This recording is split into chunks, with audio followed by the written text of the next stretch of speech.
मानस में बड़ा सुंदर सार्थक संकेत है। हर्ष विषाद ज्ञान अज्ञाना ये जीव धर्म अहमिति अभिमाना।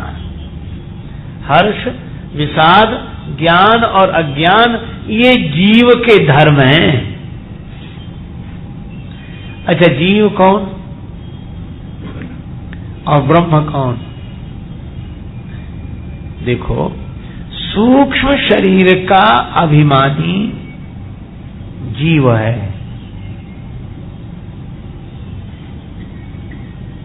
मन बुद्धि चित्त अहम ये चार हैं इंद्रियां, पर अहम को अपना आकार मानना ही अहंकार है।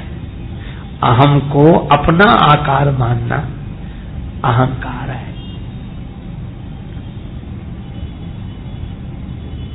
अच्छा, सरलता से समझ ले, ये हर्ष विषाद दुख सुख सब मन में होते हैं, और जो अपने को मन मानते हैं वे ही अपने को सुखी दुखी अनुभव करते हैं, और जो अपने को मन नहीं मानते हैं वे इससे मुक्त रहते हैं। स्वामी रामतीर्थ बोलते थे, एक कहानी उन्होंने सुनाई, बड़ी अच्छी कहानी थी। बोले एक आदमी लड्डू बांट रहा था, किसी ने पूछा किस खुशी में बांट रहे हो? तो बोले मेरा घोड़ा खो गया है,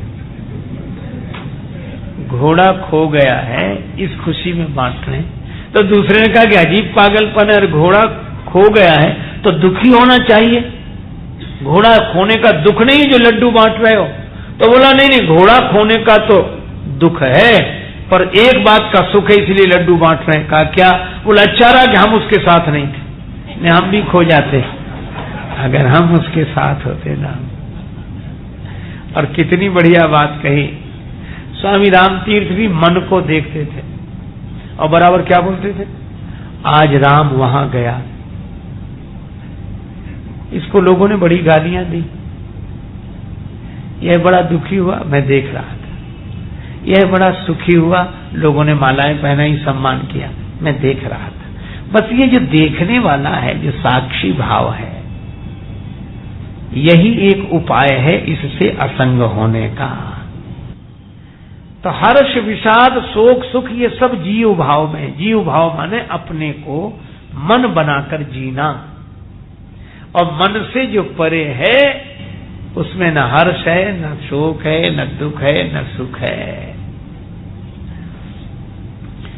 पर ये इदम अहम स्वयं, इदम यह, और अहम मैं, और स्वयं जहां मैं ही मैं, मुझे मेरी मस्ती कहां लेके आई, यहां मेरे अपने सिवा कुछ नहीं है। वहां न हर्ष है न विषाद है। लेकिन यह स्थिति मिलेगी कब? तुलसीदास जी कहते हैं गुरुदेव के चरणों में श्रद्धा पूर्वक प्रणाम करेंगे तब, सुनि गुरु वचन चरण सिरुनावा, तो हर्ष विषाद न कछुर आवा। और जब हर्ष नहीं है विषाद नहीं है तो दशा कौन सी है? का उत्तमा सहजावस्था, सहज, बिल्कुल सहज। ये सहज शब्द भी बड़ा सहज है, सहज, बिल्कुल कहीं ऊपर नीचे अगल बगल कहीं कुछ नहीं, सहज। कबीरदास जी से किसी ने पूछा काहे में रहते हो? कबीरदास जी बोले समाधि में। भाव की समाधि या विचार की समाधि या योग की समाधि? कबीरदास जी बोले भाव की समाधि भी है पर हमेशा नहीं रह सकती, भाव बदलते ही समाधि भंग, अंतर्मुखी वृत्ति फिर बहिर्मुखी, क्योंकि भाव बदल गया। विचार की समाधि बुद्धि के अधीन है, और बुद्धि ने जब तक उस दशा में विचार का सही योग दिया तो अंतर्मुखी वृत्ति मैंने बुद्धि बदलते ही फिर। योग की समाधि क्रिया के अधीन है, जब तक वह क्रिया हुई तब तक अंतर्मुखता नहीं, फिर बाहर आ गए। फिर बोले ये किसी कारण से होने वाली समाधि में हम नहीं रहते। अच्छा आप कौन सी समाधि में रहते हैं? तो कबीरदास जी कहते साधो सहज समाधि भली साधो, सहज समाधि भली साधो, सहज समाधि भली।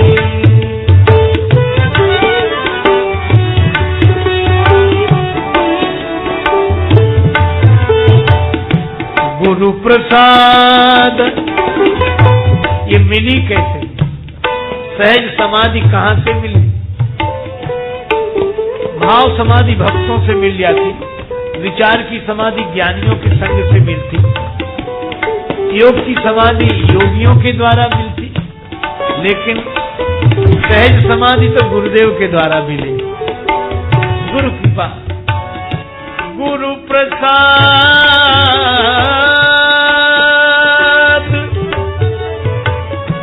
जा दिन से उपजी, मेरा पुरुषार्थ नहीं है, गुरुदेव का प्रसाद है, कृपा है। दिन दिन अधिक चली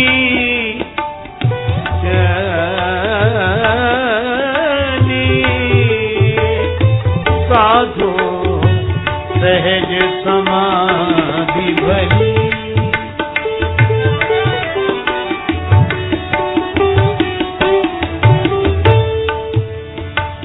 साधो,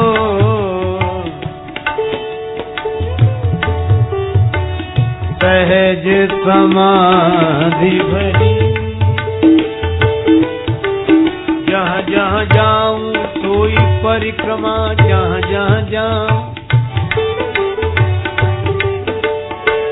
जहाँ जहाँ जाऊं सोई परिक्रमा, जो कछु करो सो पूजा।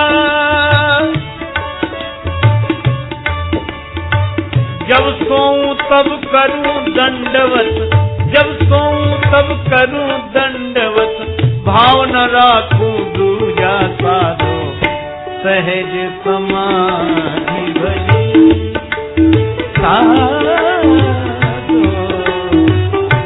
सहज समाधि भली साधो, सहज समाधि भली सहज समाधि, सहज समाधि, सहज समाधि भली सहज समाधि। इसलिए राम जी धनुष के तरफ कैसे चले? सहज ही चले, सकल जग स्वामी, मनहु मंजू वर कुंजर गान। राम जी चले धनुष की तरफ सहज।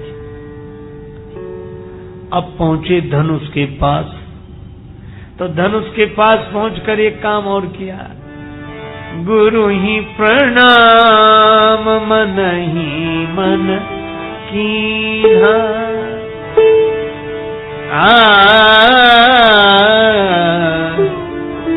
गुरुदेव को मन ही मन प्रणाम किया, परिणाम क्या हुआ? अति लाघव उठाई धनु लीना, गुरु ही प्रणाम मन ही मन कीना। प्रणाम मन ही मन कीना,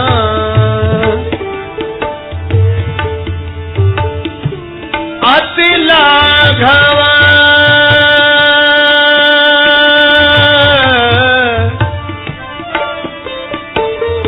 उठाई धनु लीना, गुरु ही प्रणाम मन ही मन कीना।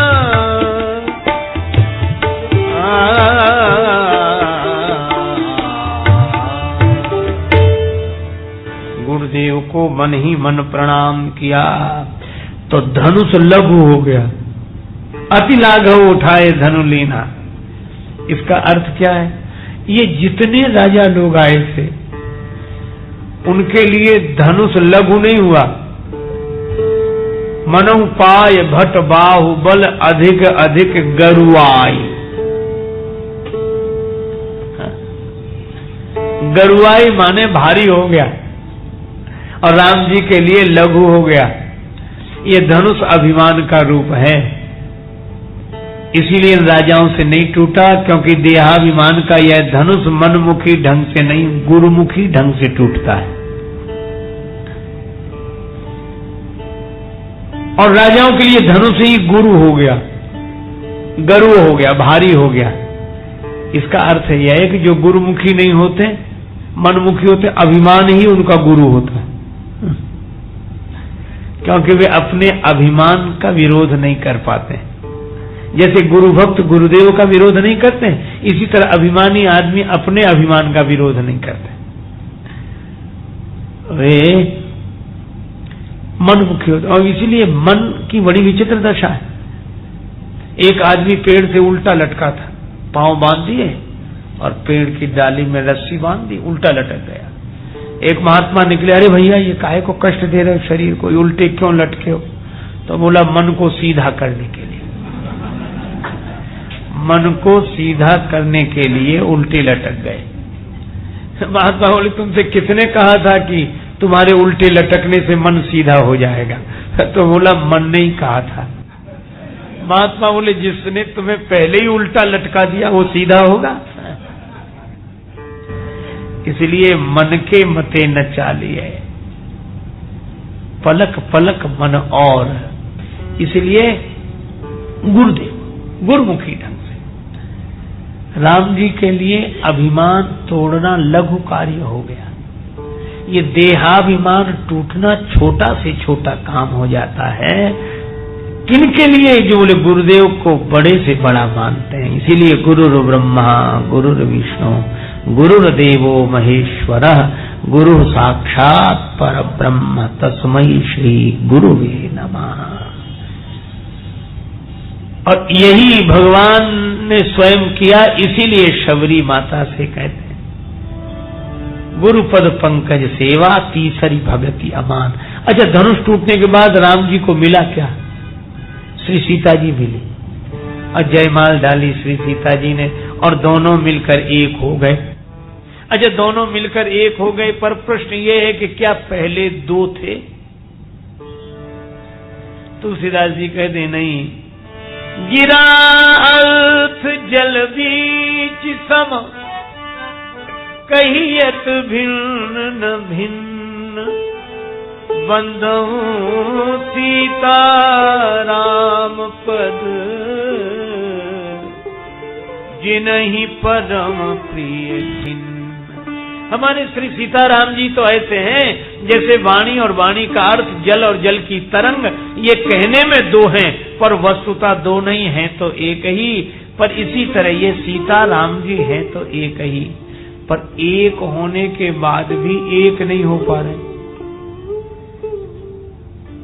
कब तक? जब तक धनुष नहीं टूटा।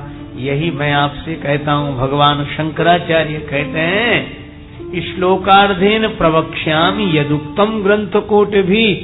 करोड़ों ग्रंथों में जो कहा गया है वह मैं आधे श्लोक में कह रहा हूं। ब्रह्म सत्यम जगन मिथ्या जीवो ब्रह्मैव नापरः। ब्रह्म सत्य है, संसार मिथ्या है, और जीव में और ब्रह्म में स्वरूपतः कोई भेद नहीं है। ये दोनों एक हैं, दो हैं ही नहीं, इसीलिए तो अद्वैत।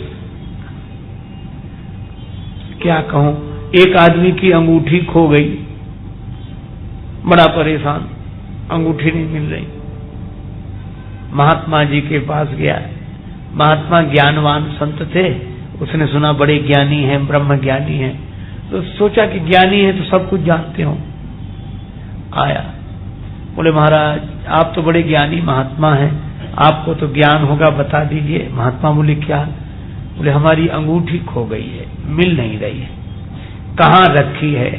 कमरे में है कि कुर्ते की जेब में है जो मैं वहां छोड़कर आया हूं, कि संदूक में है, कहाँ है? आपको तो ज्ञान है, और आप तो कहते कि एक के ज्ञान से सर्व का ज्ञान हो जाता है। तो अब बताओ अंगूठी कहाँ है?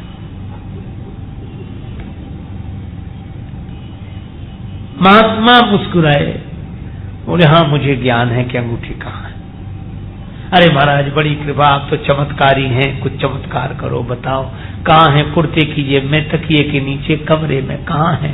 महात्मा बोले कहीं भी हो, लेकिन जो मुझे ज्ञान है वही सच्चा ज्ञान है। बोले क्या? बोले अंगूठी जहां होगी सोने में ही होगी, सोने से अलग हो नहीं सकती, सोने से अलग नहीं हो सकती, तुमसे अलग हो सकती है, तुम्हारी जेब से अलग हो सकती है, तकिए से अलग हो सकती है, संदूक से अलग हो सकती है, घर से अलग हो सकती है, बाहर से अलग हो सकती है, लेकिन अंगूठी कभी सोने से अलग नहीं हो सकती। और कितनी बढ़िया बात है, यही तो हमारी आपकी बात है कि हम शरीर से अलग हो सकते हैं, हम संसार से अलग हो सकते हैं, समाज से अलग हो सकते हैं, लेकिन ब्रह्म से अलग नहीं हो सकते, अपने आप से अलग हो नहीं सकते, क्योंकि अंगूठी की स्वतंत्र सत्ता ही नहीं है। अंगूठी तो स्वर्ण में कल्पित है, कृत है, चलो कृत मान लो, पर कृत कल्पित है तो सोना ही। अच्छा अंगूठी जब नहीं बनी थी तब सोना था, और अंगूठी अंगूठी जब नहीं रहेगी तब भी सोना रहेगा, तो बीच में क्या है? पर अंगूठी के नाम रूप ने सोने को ढक लिया।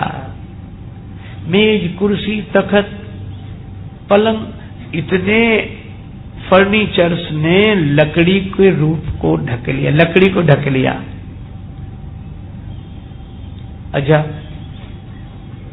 एक आदमी बोला किवाड़ बंद कर दो, तो हमने कहा किवाड़ काहे के हैं? बोले लकड़ी के। तो उनका लकड़ी में किवाड़ है कि किवाड़ में लकड़ी है? तो बोला लकड़ी में है किवाड़। हमने कहा तो किवाड़ों को अलग कर दो, लकड़ी को अलग कर लो। तो बोला नहीं नहीं किवाड़ों में लकड़ी। हमने कहा तो लकड़ी को अलग कर लो। तो बोले दोनों दो है ही नहीं, जो किवाड़ है वही लकड़ी है, जो लकड़ी है वही किवाड़ है। पर उस अच्छा लकड़ी में एक विशेष आकार हो गया, उसी का नाम किवाड़ हो गया, पर आकार होने पर भी वह लकड़ी ही है।